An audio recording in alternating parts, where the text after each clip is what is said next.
Ayong gabi sa aton mga pinalangga nga listeners kag televiewers sa aton online broadcast. Ini ang ikaduha nga bahin sa aton nga pag broadcast sa aton nga topic ang Christian monotheism. Under sa tingog sang kamatuoran kag imo ni karon ang ikaduha kag ginatawyan namon ang mga kauturan ito na ilabi na diri sa United Pentecostal Church sa Kulonggulo, Surala kag sa tanan nga mga kaupod nga kasimbahanan sa sining section sa section 3 sa Southern Mindanao District United Pentecostal Church Philippines Incorporated. Kag kaupod ko karon ang aton nga partner. Amen. Glory to God. Father Francis, kasi magpanamyaw ka, Father Francis. Mayong gabi sa aton mga FB viewers. Ginapasalamatan ko kamo sa mga naglantaw ligad kag sa mga nag-share. Subong magatakil kami sa the nature of God, mga attributes, mga moral attributes. Gabay pa nga damo gid kamo mahibaluan sa amon all there is to know about God. Praise God. Salamat gid Franz kag gintakol naton sa nagligad ang aton nga topic is the Christian monotheism. Kag karon aton pagtakol ang the nature of God. Sunod nga bahin sa aton nga subject about tingog sang kamatuoran under sa one God. Do we believe the oneness of God? Amen. And we believe monotheistic teaching about God, because God is one and He is not three, two, or many persons in the Godhead. Amen. There is only one God, and Jesus Christ is the only person God had. Amen. Praise the Lord. Kagabihon, gusto naton itakol ang the nature of God. Isa ka bagay mga kauturan nga nagapakita sa nga pagkaisa sang Dios kag ginapakita namon diri kag amon explain diri ang nanungod sa iya nga nature. Some natures, not although we cannot able to tackle every one, but we can able to tackle some, which is very important, that makes God God according to this nature. But Franz, ano nga itong text? John 4:24. God is a spirit, and they that worship Him must worship Him in spirit and in truth. Praise the Lord, no? Kag gina-assume naton ang pagkaisa sa Dios is God is one. Kag ang sanasiling na naton ang nature sang Ginoo nga naghimo sa iya nga Dios. Number one is God is a spirit according Praise to the John Lord. 4 verse 24. So diri mga kauturan, no, mapinadayonon nga pahayag ang Biblia nanungod sa nature sang Dios as spirit. Because in Genesis chapter 1 verse 2, nagasiling that the Spirit of God moved upon the face of the waters. No? Revelation chapter 22 verse 17, and the Spirit and the bride say, come. No? Kaya ang Hebrews chapter 12 verse 9, nagtawag sa Dios ang amay sang mga espiritu. Amen. So therefore God was described in the Bible as spirit. So gilaragway siya bilang espiritu.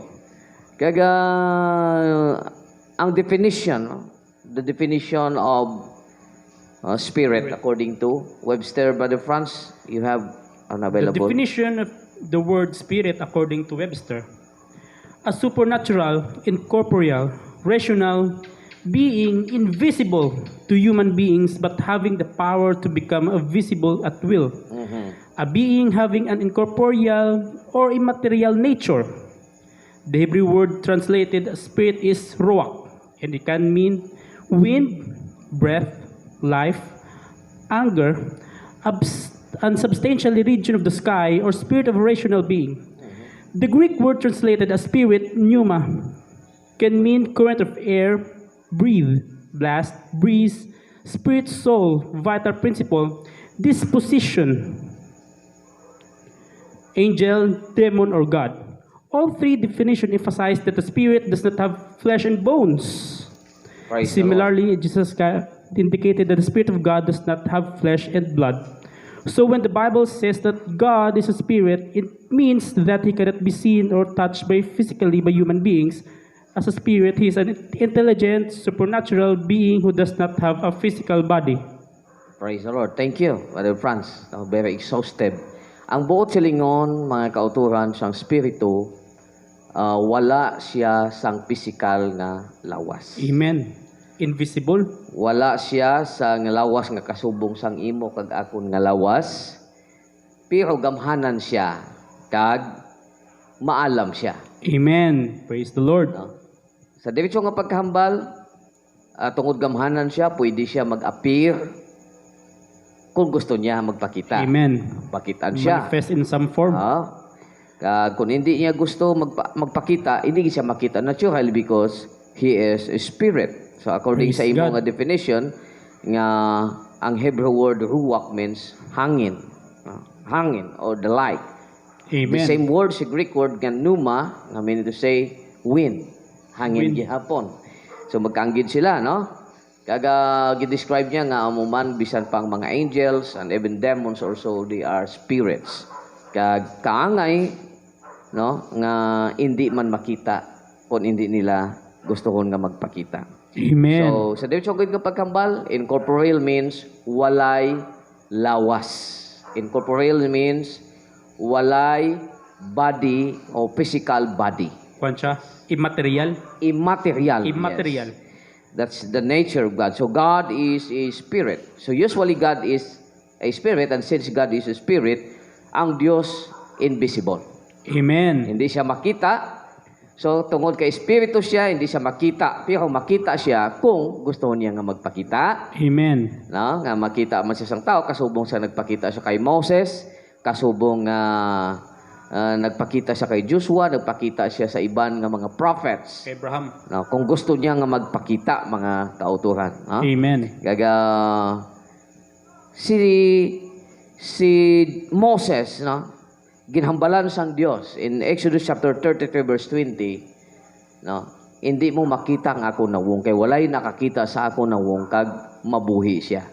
Amen. So hindi siya mabuhi kung magpakita ang Diyos because God in His majesty, Holy. He is absolutely holy. Holy. Kag ang tao may impurities. Hindi siya perfect in holiness. The same ang God, perfect. Hindi siya makita sa imperfect. Mabudlayan, no? Ang tao nga makakita sa Dios sa iyang gitawag nga in all His majesty, sa iyang pagkahalang doon, sa iyang pagkalabaw, sa iyang mga... Hindi pwede kay consume ang tao, kaya ang tao sinful. Yes, the flesh The flesh. is not enough to see God face to face.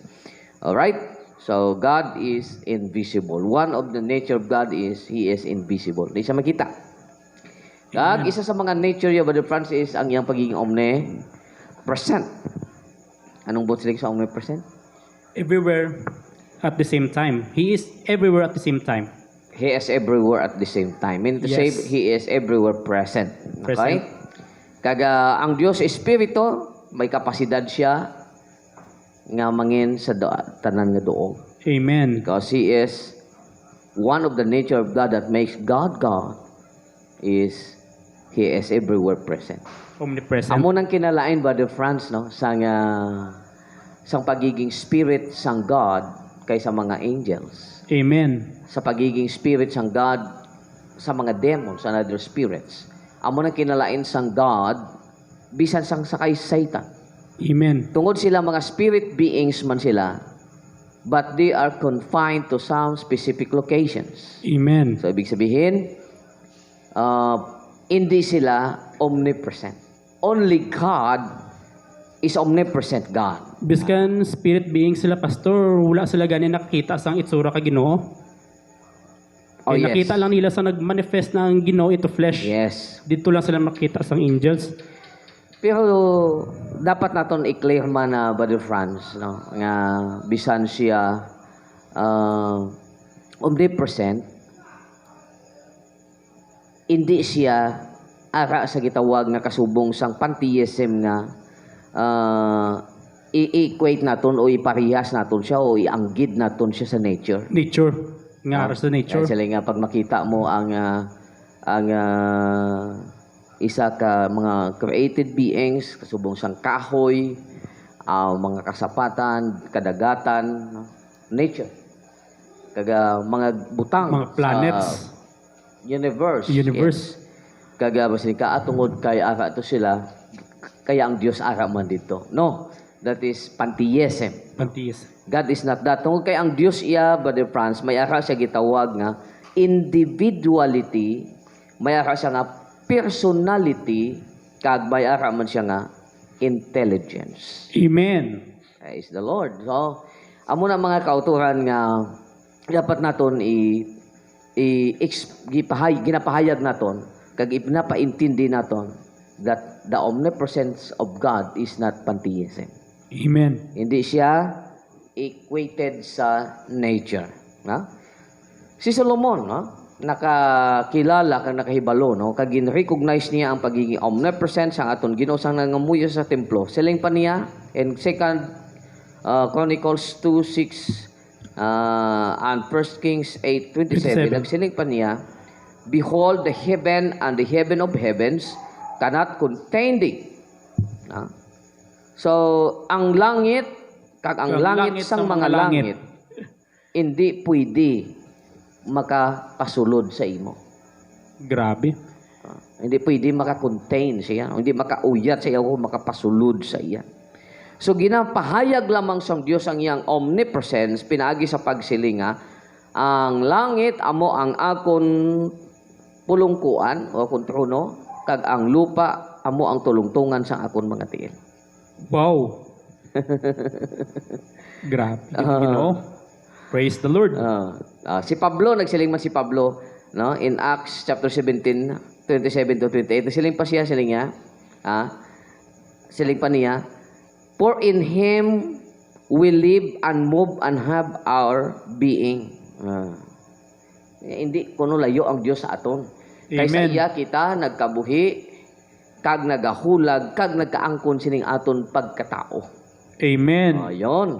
Busa, ginahambal man sa dari-sari nga mga description ang pagiging omnipresent sang Ginoo. Na? Kag ang pinakamatahom gid sini nga paglaragway o description sang aton Dios, no, sa iyang omnipresent makita sa Psalms chapter 139 verses 7 to 13. Whither shall I go from your spirit? Mhm. Or whither shall I flee from your presence? If I ascend up into heaven, you art there. If I make my bed in hell, behold, you art there. If I take the wings of the morning and dwell in the uttermost parts of the sea, even there shall your hand lead me, and your right hand shall hold me. If I say, surely the darkness shall cover me, even the night shall be light about me. Yea, the darkness hides not from you, but the night shines as the day. The darkness and the light are both alike to you. For you hast possessed my reins, you has covered me in my mother's womb. Praise the Lord. So, perti katahom, no? Grabe, siling pa niya. Bisan diin ako makadto, makapalagyo bala ko sa imo espiritu, sa imo presensya, no? In the spirit, no? Oh, kung malagyo ako kikan sa imo presensya, pinagi sa pagsaka sa langit, ara ka sa langit. Ara man siya. Dinig pa niya, kung ibutang ko ang akong hiligdaan dito sa impyerno, ara ka man dito. Kung maglupad ako, gamit ang pakpak sang kaagahon, kag magpuyo ako dito sa pinakaukbong sang kadagatan, o bisan pa dito ang imo mga kamot nagatoy-toy sa akon. Ano pa? Kag ang imong tuo nga kamot nagauyat sa akon. O kung masiling ako, sigurado gid ang kadudulman nagatabon sa akon, taguon niya ako. Pusiling niya, bisan pa ang kadulom, kapawa lang sa imo atubang. Oo, ang kadudulman hindi makatago sa atubangan mo. Kay ang kadulom daw adlaw sa imo lang atubangan. Ang kadulom masanag lang gihapon sa imo. Praise the Lord. Kay ikaw, amo ang nagaangkon sang akon mga kaunuran kag sa akon pagkatao, bisan pa dira sa taguangkan sang akon nanay. Amen. Sa iya nga iloy, no? So, Praise bisan the Lord. pa sa tiyan sang iya nga nanay, ang kamot sang Ginoo purma saya agud matigayon siya nga mahimong matao. So dira gohong pinaka the best nga description nga wala sang butang nga makapanago sa tubangan siyang Dios tungod kay siya omnipresent God. Present. So kung makita nimo He dira sa fills last the na, universe. He fills the universe and even the entire body of man, a person. Kaya niya ma-feel na siya. Amo gani ina nga Brother Francis, makita naton ang katahom sang pagiging omnipresent sang Ginoo. Bisa na lamang kung paano siya maghikot sa aton kinabuhi. Imagine mo sang tubig-tubig kapasatian sang imong iloy, ang Ginoo ang nagbuot nga mapurma ka sa imong nanay. Waay kagintugutan siyang Ginoo nga ma-miscarriage. Amen. Wala matugutan siyang Ginoo nga nagubaaw ko na daot ka samtang ginabusong ka pa lang sang imong iloy. Amen. No? Inagin ang isa ka pangpinaling ginhambal sang salmista diri nga siling pa niya, no? For thou hast possessed my reins, thou hast covered me in my mother's womb. Covered means to say entire. Amen. Ang kinatibukan, ang kabilugan sang iyang pagkatao na cover sang presensya sang Dios. So dahil natin makita ang pinakamatahom nga description sang iyang pagiging omnipresent, kay bisan pa kita hindi gid makapanago sa tubangan sang aton Ginoong Dios.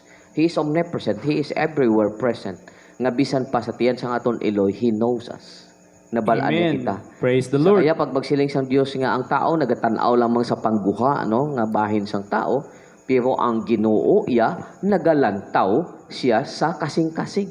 Amen. Praise God. Praise So the Lord. balaan sang Dios bisan pa no ang intention sang aton kasing-kasing. Kaga hindi na lang ko ba ipakamalion.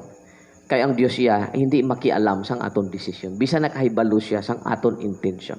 Amen. Tungod kay isa sa mga moral nature sang aton Ginoo ang pagiging good. Good. God is Kaga good. kag pagiging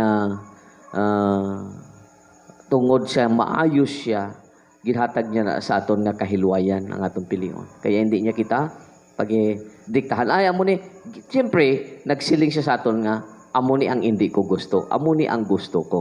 So, ginapahibalo niya sa aton, ang likes kag dislikes ang aton Ginoo, tungod kay na siya against sa iyang nature, sa iyang moral nature, no? Kag sa iban nga mga aspects sang iyang nature, then, kaya ginapahibalo niya sa aton. And we have choices. Para sa aton kung patihon ta siya o kung hindi. Yes. Ara sa aton kung patihon naton siya o kung hindi. Kay ginhatag gina sa aton. Kay Amen. good God siya. No? Praise the Lord. Amo na ang Brother Francis, ini siya isa ka butang nga ginapakita lang sa Ginoo. Nga naturally, He is omnipresent. Amen. Naturally. Amo nang nature niya. Kaga masugot kaya kag sa hindi, bisan diin ka makadto, bisan diin ka pamanago, mahibaluan kagid sang Dios. Amen. Wala sang lugar nga hindi niya mahibaluan o kung Biskan kaya of this niya world or out of this world. yes, kaya niya ma-possess. Kaya possess. Kaya Dito na may- siya daan. Kaya may question about the omnipresence of God. Kung ang Diyos ara sa tanang dapit, mean to say, ang Diyos ara man sa impyerno. I would like to answer that question simply by saying this. No? Technically, yes. But theologically, no. Technically, sa iyang omnipresence, of course, He is there because He know what is in there. He is there because He have power over hell. Diba? May kapangyarihan siya labaw sa impyerno.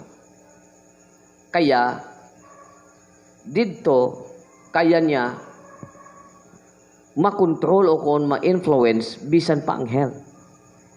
But, hindi paghimuon sang Dios nga ang hell hindi mangin hell. Ang impyerno hindi mangin impyerno tungod kay ginhimo siya kag disenyo sang Dios nga impyerno amo na ang iyang will kag ang Dios hindi pod mag-against ang iyang nature nga magsupak sa iyang kabubuton. In other words, Pastor, bali ang iyang passive presence ara sa hell. Pero ang active presence siya wala. What do you mean passive? Bali ang iyang passive presence nga ang iyang lang tungod lang sa nature sa iyang attributes ara siya dito. As he knows, as he have authority, he have power and control over everything. Yes. Na passive. Yes. But theologically, no. Because hell was designed as hell. Na Kaya kung ang iyang... pero kung iyan naman active presence, sa iyang pamuhat, ang iyang Shekinah, ang Shekinah iyang glory, active wala presence, dito. sige na siling mong active presence. active presence. Kung ara dito sa hell, ang hell hindi mangin hell. Amen. Because he is there. Amen. kung nagyagin nga active presence, kaya ginasiling mong active presence. Yes. Passive ka, para Nag-aaral madali ka lang sa siya dito. intindihon, Alright. pwede siya gamiton passive Okay. ka active. Yes. Kaya nga siya kay na glory, wala dito sa hell. Yes. Kaya kung dito na, hindi na siya hell. Pero kung sa gamiton mo sa nature, sa iyang attributes, para siya dito. Okay. Alright. Alright. Thank you. Brother Franz. Kaya munang ginasiling naton, no? The same sa mga evil people, sa kay Satan mismo. Yes, God is in control of Satan. God has power over Satan. And Satan has nothing in comparison with him in power, in majesty, in presence. Wala gid. Nothing gid siya kung compare because Amen. Satan himself was a created being by God. Amen. So, hindi gid pwede nga mag-match ang created being sa creator niya. Creator. No? Malabo na, no? God is the only absolute being. Kaga si Satan, he has absolute control over Satan, but the good God hindi pa maghimo sa pag-control siya for now. Nga siling pa nga i-judge siya, ihulog siya dito sa iyang final May kwan siya, judgment. may appointed Yes, because there is an appointed time time. for that. Kaya, we are talking about the omnipresence of God. Mean to say, ara sa sanang dapit, He is in control of everything because He knows everything. Amen. Tandog na naton ang iyang pagiging omniscient and omnipresent. Dahil naton makita that one of the basic nature of God that makes God God. God. God. That makes God God. Iyon ang isa sa mga amunang mga attributes niya, mga kauturan na wala sa iban nga mga gods. Amen. Okay? So, Biskan aton nga amigo, pastor, nag-agree siya. Subong. alright. So, masiling kita nga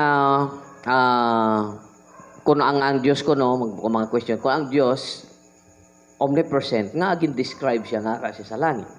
Isa sa mga question. Okay? So, amo ni pipila sa mga rason, mga kauturan. No, ina nagatudlo nga ang Dios transcendent siya. Amen.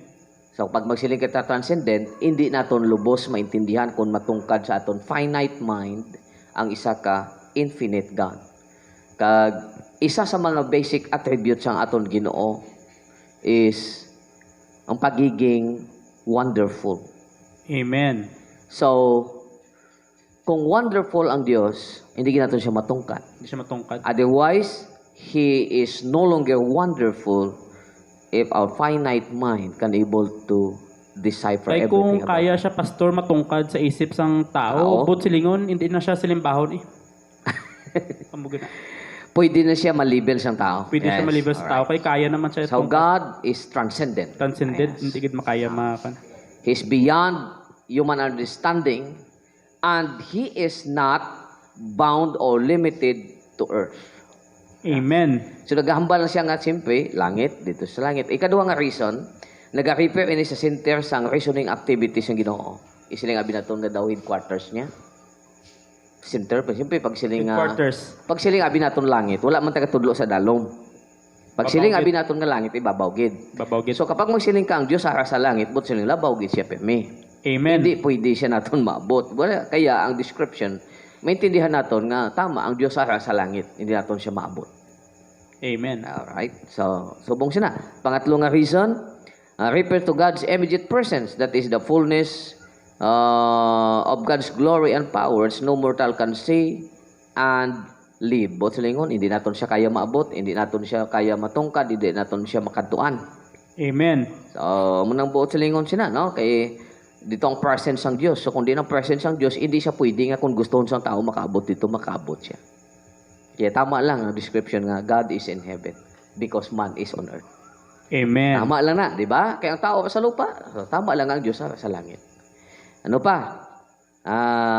Nag-refer na siya sa iyang visible manifestation of God's to the angels sa heaven because also angels was described in heaven. Kaya ginlakagway nga ang mga anghel sa langit. Amen. So, therefore, ang Diyos, makita man nga, dito siya. So hindi na buot silingon nga kung ang Diyos ara sa langit, hindi na siya omnipresence. Nga ang buot silingon, limited lang siya sa isa ka lugar. Kung ginsilinga sa langit, buot silingon, wala siya sa lupa. No.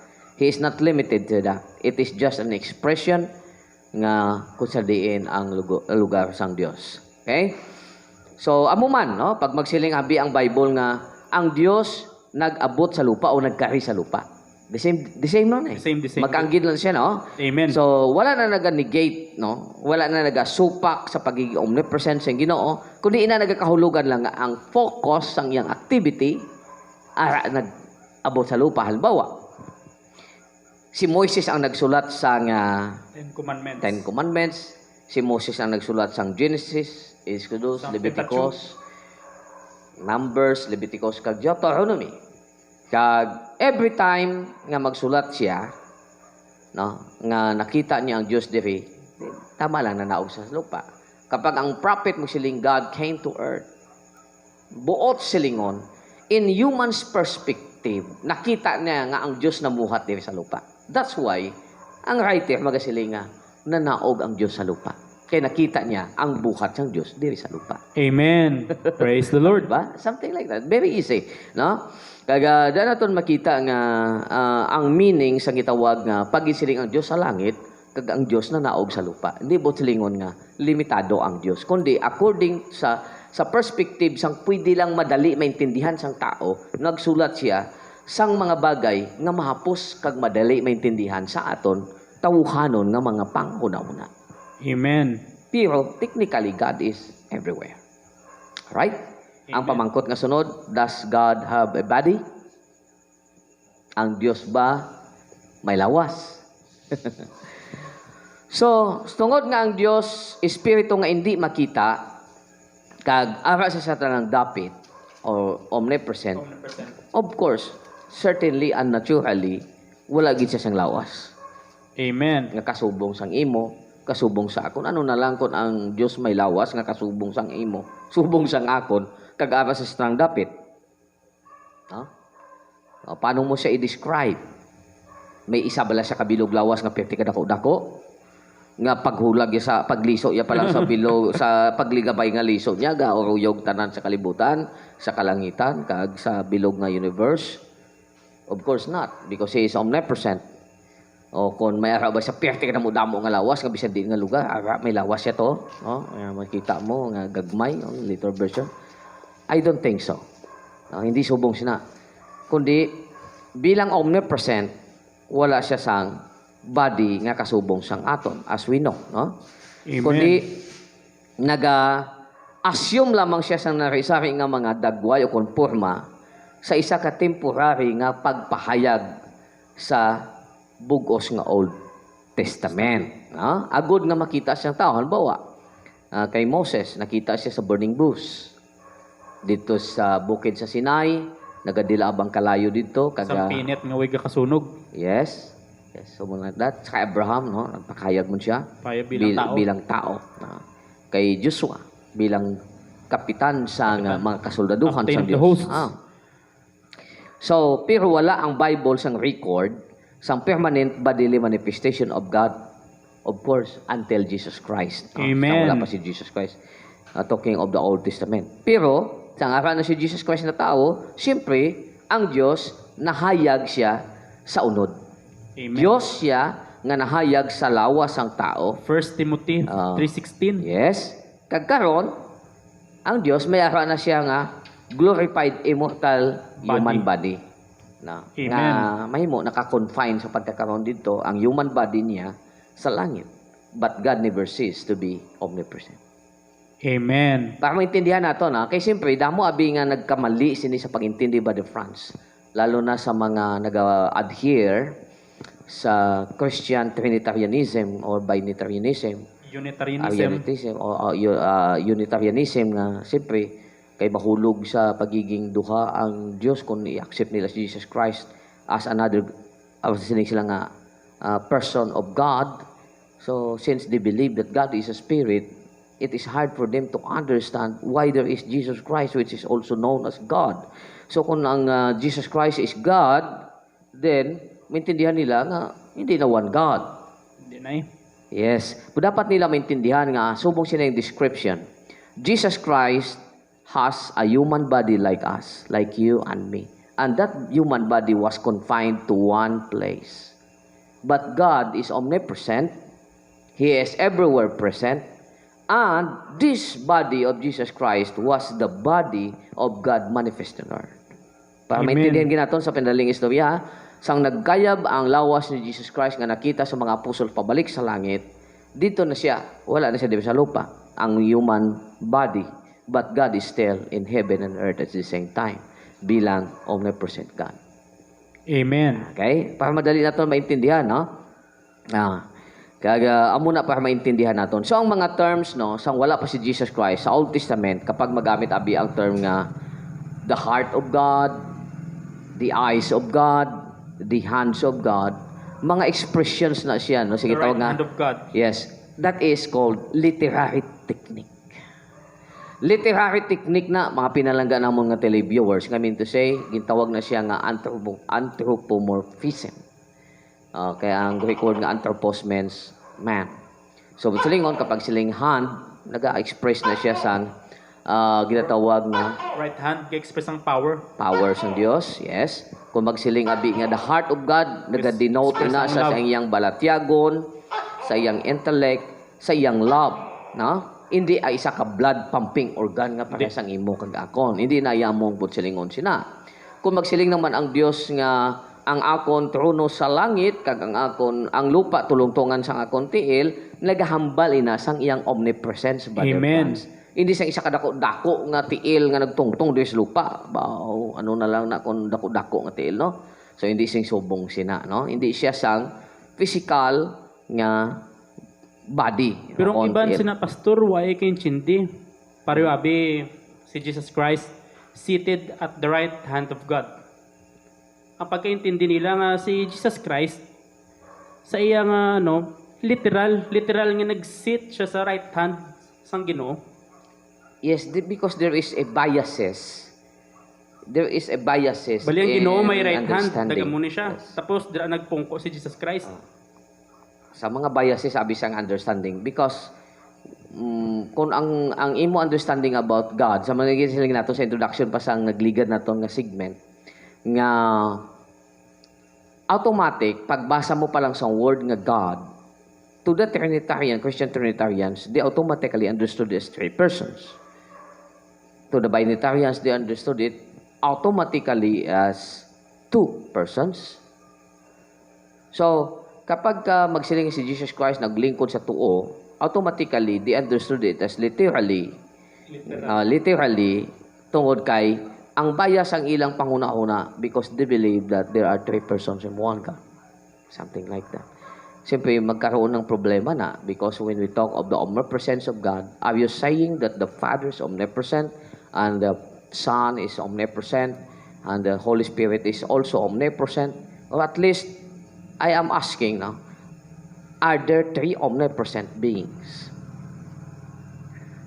that exist? Co-equally, co-eternally, and co-existent. Co-existent, co-essence. So in that sense, magkaroon sila ng problema sa pag-describe of one God, how they define one God. What kind of definition of one they are applying to that? Ayan mo ng question na to sa mga bagay nga subong sa. So pag sinayin naton nga seated on the right hand of God, that is figurative. Figurative. Yes, it is figurative. Kaya hindi mo na siya pwede masilinga literal. If they say Jesus Christ sitting on the right hand of God, isa kasigurado lang, hindi niya nakita ang omnipresence God. Only Jesus Christ nakita niya. Amen. So kung magsilinga sitting on the right hand of God, I'm sure that God, the Spirit, hindi niya nakita. Amen. Because the Word of God is absolute. No one has seen God and live. No one has seen God at any time. So, ang pulong sa Diyos, hindi na matuod kung nakita niya, literally nakita niya God in His majesty. And then Jesus Christ sitting on the right hand of God.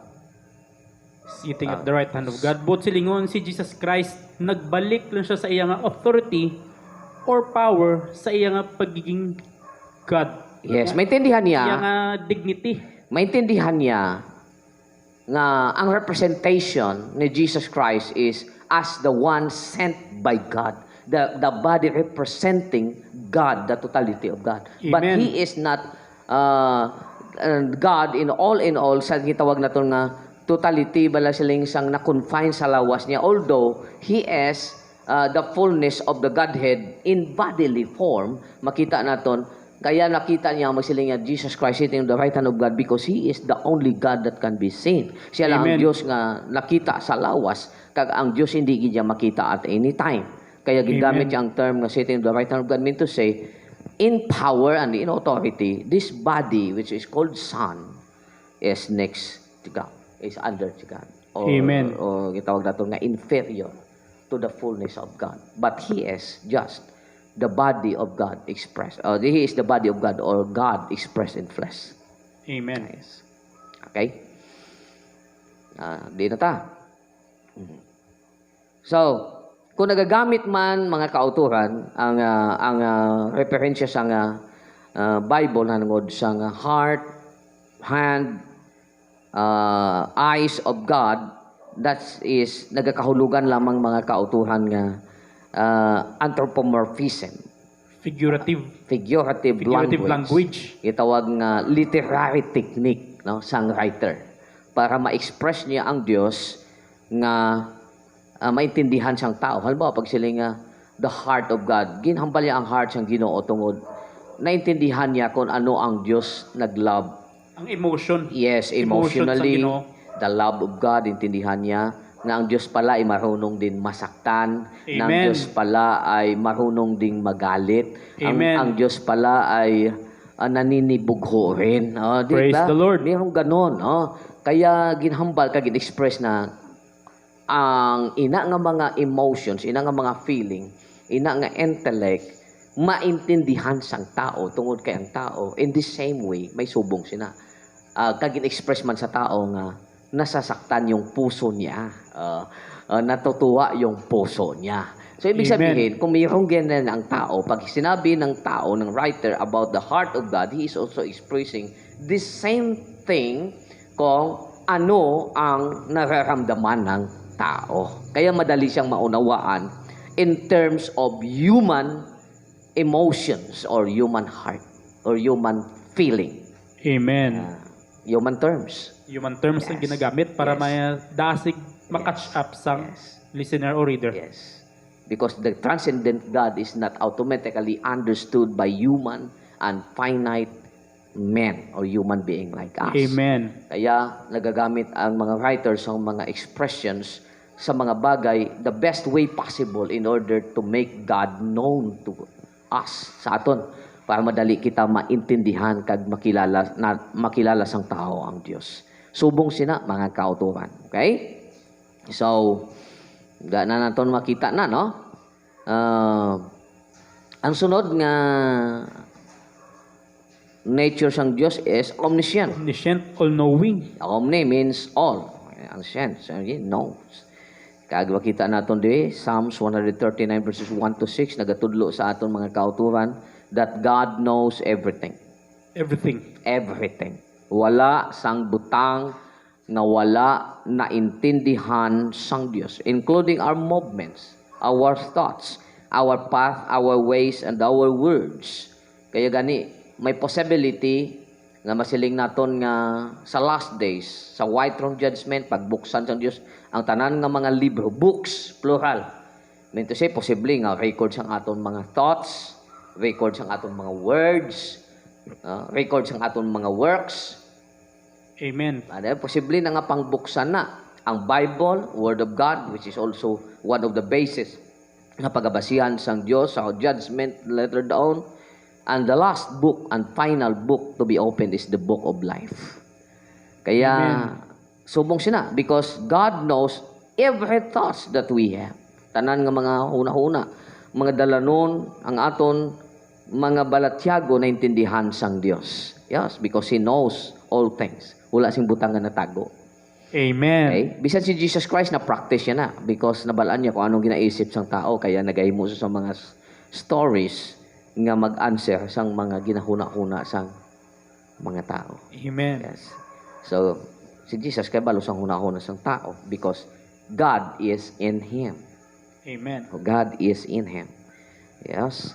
Kaga siling pa nga si Job mismo no in Job chapter 40 tutong last na no pagkatapos nga ang Dios nakigistorya kay Job tapos si Job nagsabat kay God kag nagsiling si Job, I know that thou canst do everything and that no thought can be withholden from thee. Amen. Ano siling ni Job? Siling niya, nakahibalo ako nga imo mahimo ang tagsa kabutang kag walay huna-huna nga makapanago sa imo. Praise the Lord. O kung makapugong sa imo. So, God has complete knowledge of everything, including for knowledge of the future. Acts chapter 2 verse 23, He knows the future. Kasubong sang iyang pagiging omnipresent, ang omniscient isa man ka-attribute nga Diyos lang ang may-ara, brother friends. Amen. No other being nga nakahibalo sa tanan nga butang. Magsiling ang iban nga si Satan daw perti man siya ka maalam kay damo man siya sinibalan. But one thing I am sure I'm telling you today, nga si Satan is not an omniscient. Amen. Siling some description sa Bible hanungod kay Satan that he is full of wisdom but he is not full of knowledge. Wag mo akong maliin. Wag nyo kaming maliin. Wag nyo kaming maliin. He is full of wisdom. Ibig sabihin, matalino siya. Hindi siya mangmang. So, hindi niya alam ang lahat. He is not Amen. full of knowledge. He is not omniscient. He is perfect in beauty. Kaya isa ang sigurado natin dyan. He is not omnipresent. Dahil created being din siya. Like other angels, like Michael, like Gabriel, Lucifer was also an angel like them and was confined to some specific locations but never to be omnipresent and never to be omnipotent also. He is not Amen. like God. Malayo siyang maging katulad ng Diyos. Okay? Yon. At isa lang no, ang mayroong ganong uri ng attribute. Diyos lang talaga. Praise the Lord. Yes. Ang ibang kinikilalang Diyos ng ancient world, yun sila ay mga Diyos na specific lang din sila. Territorial. Territorial sila. Territorial gods. Nakaspecify lang ang kapangyarihan nila. Kaya may sinasabi nilang si Poseidon daw ay Diyos ng kadagatan at si Zeus ay Diyos ng kalangitan. At ruler ng mga Diyos. May Diyos rin ng kagandahan. May Diyosan ng pangangaso at yun lang ang specifications nila. Basta lang sila Yes, but God, the Lord God, is omnipotent God, omnipresent God. So ang word omnipresent is not territorial. Amen. It's not territorial. Omniscient meaning to say, He knows everything. And omnipotent, ibig sabihin, kaya niyang gawin lahat. Kaya Amen. Diyos lang talaga ang mayroong ganito. Maging ang mga Diyos-Diyosan ng ibang bansa, ng mga taong hindi kumikilala sa Diyos at Panginoon, ng kalangitan o may gawa ng Panginoon, kalangitan, ay lahat sila ay mga territorial. Okay? Including si Satan. Sila ay territorial. He is the only wise God. Sabi ng Biblia, no? In 1 Timothy 1:17. So, alam na alam ng ating Diyos ang lahat. maging ang ating future. He Amen. knows that. Okay? Ano pang isa? God is omnipotent God. All powerful. Lahat ay kaya niya. God calls Himself Almighty. Amen? Amen. He is Almighty God. At throughout the Bible, sinasabi niya He is Almighty. He has all the power. Yes. Walang ibang bagay o tao o mga Diyos-Diyusan man na makagawa ng katulad ng kanyang magawa. He is the only powerful, almighty. Okay? Nakikita natin po dito, God is omnipotent, for only one being can have all power. Anong sabi ng 1 Timothy 6:15, Brother Franz? The blessed and only potentate, the King of kings and Lord of lords. Alright. So, ibig sabihin, the only potentate, King of kings, and The Lord of lords. of lords. So, si Paul, no, nagsabi ng ganon, ha? And sabi pa ng Book of Revelation, the saints of God in heaven will proclaim Alleluia, for the Lord God omnipotent reigneth. Revelation chapter 19 verse 6. Okay? Si Job din nag-describe sa Diyos, no, na isa iyang pagiging omnipotence, no, in His chapter great 38 omnipotence. to chapter 41. Okay? Yung Job, yung Diyos mismo nagsabi na kaya ko ang lahat ng ito. Ang lahat ng declaration ng Diyos na sinabi niya at binanggit kay Job, nagpapakita lamang na ang kapangyarihan ng Diyos ay walang limitations. Okay? God is eternal. God is eternal, immortal, and everlasting according to Deuteronomy chapter 32 verse 27. Isaiah 9:6, 1 Timothy 1:17. Ito pang isa, God is immutable. Unchanging. Hindi siya nagbabago. Kaya isa itong sinasabi natin, ang Diyos na immutable ay nanatiling Diyos ng kalangitan kahit si Jesus Christ ang naglalakad dito sa kalupaan. Amen. Only that Jesus Christ is the fullness of God manifest on earth. Amen. Kaya nga yan pagkakaiba ng paniniwala natin. Jesus Christ is the Godhead personified. He is the Godhead personified. Kaya nga hindi natin sinasabi that God is one person because He is a spirit. He is not qualified to be called person. Because person relates on humanity. It's always related on humans. Kaya hindi natin pwede sabihin sa Diyos ng pagiging person. He is a spirit. Amen. Alright? So, The ang only pagiging person He has is Jesus Christ. Christ. He is the only person God have. Yes. Siya lang ang persona ng Diyos. Siya ang nakikita natin. Siya lang ang Diyos na nagiging tao, nagiging laman. Praise Amen. God. So, ang Diyos na walang pagkabalhin, immutable, no? Saling pa niya sa Malakay 3:6, I am the Lord, I change not. Amen. Hindi siya nagbabago. Ibig sabihin, kung ako ay eternal, eternal na ako talaga. Kung ako ay omnipotent, hindi na yan mababago. Kung Amen. ako ay banal, hindi na rin yan mababago. Kung ako ay Amen. mabuti, hindi na yan mababago. Kung ano ako, ay wala yang pagbabago. Kung Amen. bakit nagkaroon ng katawan ang Diyos na si Jesus Christ dito sa lupa, kung bakit nagkagonon yun, dahil yan ay itinakda na niya sa simula pa. He Amen. was the lamb slain from the From the foundation foundation of the world. Kaya sa Old Testament man ay kanya niyan ipinaalam sa pamagitan ng kanyang mga prophets. Moses, one of the greatest prophets of the Old Testament, and when he write the book of Genesis, in Genesis chapter 3 verse 15, na yung seed of the woman, ina-express na yan ang pagdating ng Misaya, ang anak ng babae. Maraming pagkakataon na sinasabi yan sa Old Testament, Brother Franz. So, ibig sabihin, plano na talaga ng Diyos yan. Yun ang Amen. tinatawag na logos ng John chapter 1. The plan, the concept, that someday God will Thought, come in expression. flesh. Thought, expression of God. And In flesh. never to be separated from God. Never to be understood Amen. as another person. He is God Amen. manifest. Yon ang Praise ibig the sabihin. Lord. Walang pagbabago niyan. Mula pa sa simula hanggang sa katapusan. Yan talaga na ang nakatakda. Kaya sinabi ni Jesus Christ, I am the Alpha. I am the Omega. The beginning and the end. The first and the Before last. Abraham, I am. Yes. Pero Abraham was I am. Was I am. Jesus is the I am. And marami pang mga bagay-bagay, mga kapatid. God has individuality, personality, and rationality. Kaya ito ang nagapakita, Brother Franz, na ang Diyos hindi siya katulad ng nature dahil may individuality siya, may personality siya at rationality. So, if you equate God in nature, then wala siyang individuality, personality, and rationality. Amen. Hindi ganon ang Diyos, no? Because God is an intelligent being, according to Romans 9:19. He has a reasoning ability. Sabi ng Isaiah chapter 1 verse 18, "Come, let us reason together." Sabi ng Diyos. "Do your sin be as red as scarlet? I will turn it white as snow."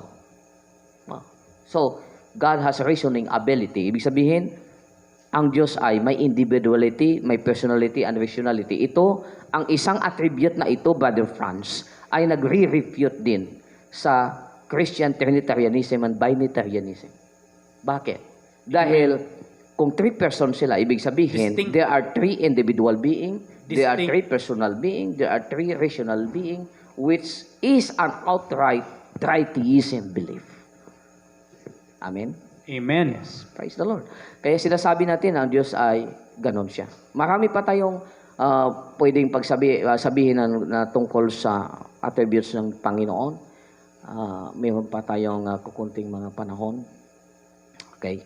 God's moral attributes. Ano yung moral attributes ng Diyos na alam mo, Brother Franz? 1 John 4:8. Okay. God is love.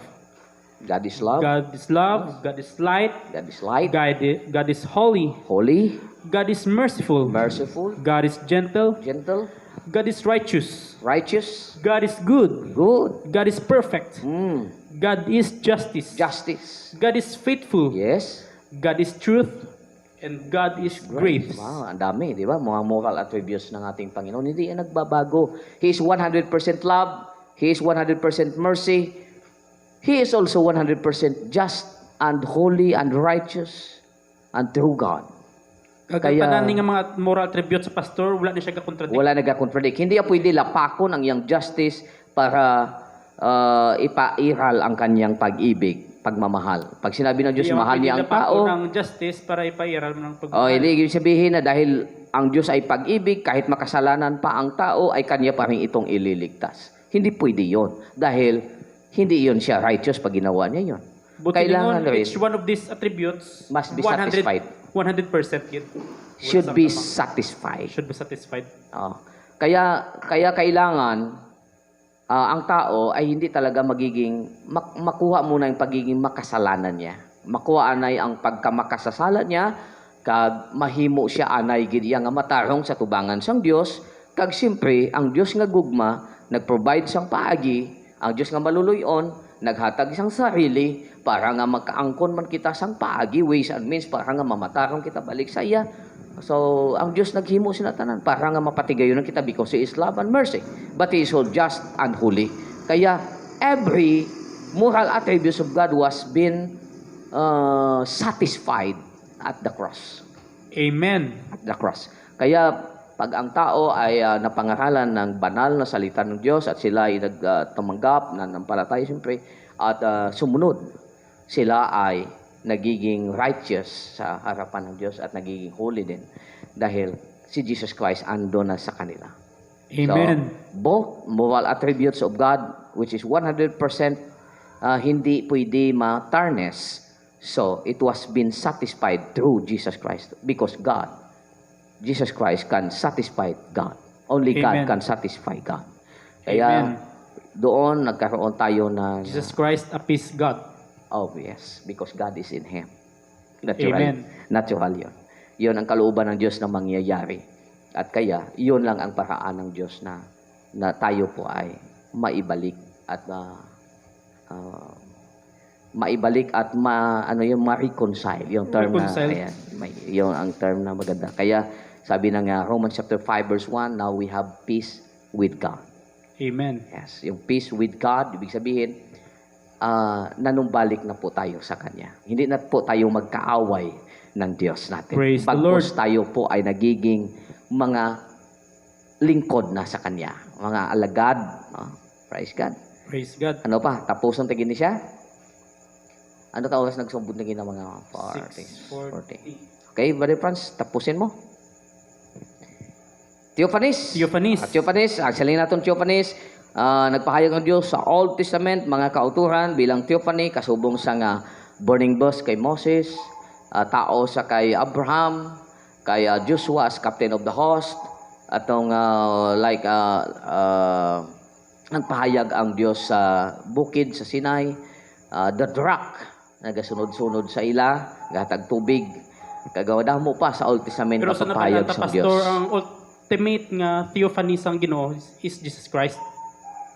Yes, that More is the than just a Theophanes. theophany. Yes, Jesus that is Theophanes temporary. No? Temporary. Temporary lang ang Theophanes. Kaya nga, sa New Testament, yung tanong nga niya, kung babasahin natin, yung New Testament record, nag-record ba ng Theophanes? No? Outside sa kay Jesus Christ, of course, wala na. Because ang Theophany is temporary, but Jesus Christ is in flesh. Kaya, hindi siya temporary. Kaya nagpuyo siya sa tao mga 33 years pa, no? Siya na ang Diyos nga nahayag sa human form. Kaya hindi naman kinahanglan ang Theophany kay may ara naman nga mas labaw pa sa Theophany, God manifest. But I think because Christ manifest already, anong tawag doon? Christophany. Pwede nating tawagin. In the last days, He spoke through the Son. Yes, hindi na Theophany but Christophany. Christophany. Christ manifest. So God manifest through Christ. Amen. Kaya may Theophany. So, ang reason kung nga wala na sa mga Theophany sa New Testament is hindi naman sila abi kinahanglan na Brother Franz. Amen. Yes, because He was only fully expressed in Jesus Christ. And Jesus fully declares and reveals the Father according to John chapter 1 verse 18. Nakita na nga ang glory ng Father sa Kanya. So, Jesus is the express image of the invisible God according to Colossians 1:15. And the brightness of His glory and the express image of His person. Hebrews chapter 1 verse 3. So in conclusion, Brother Franz, in the Old Testament, no, ang Diyos nagpili sa pagpahayag sa madamo nga aspito sang iyang nature sa nanarisabi nga mga theophany. Pero sa sinikaron nga era sa New Testament, ang sunod-sunod kag amat-amat nga pagpahayag sang Dios ang tanan-tanan niya nga attributes, ang tanan na culminate sa kay Jesus Christ. Amen. Na culminate kag natuman sa kay Jesus Christ. And I think there is also an excitement for the next segment nga about the study of the names of the Lord, paano nga na-culminate kay Jesus Christ. Amo ni siya ang bantayan yung mga kauturan. Yes, kaya ang person nag-express ang pangalan, so that's why ang nakahalaga ang pangalan by the next. So, Brother Franz, we have few minutes left. Pwede ka magtapos pinagi sa prayer. Mga muyo kita. Ginoong Diyos, dalaygon ka sa walay katapusan. Salamat gid Lord nga natigayo naman ning online broadcast. Ikaw gid Ginoo maga-bless kay pastor sa mga director, sa mga music technician. Lord, ikaw gid mag-bless amon kag tanan ni Lord ginapangamuyo namon in Jesus and pray. Amen. Amen.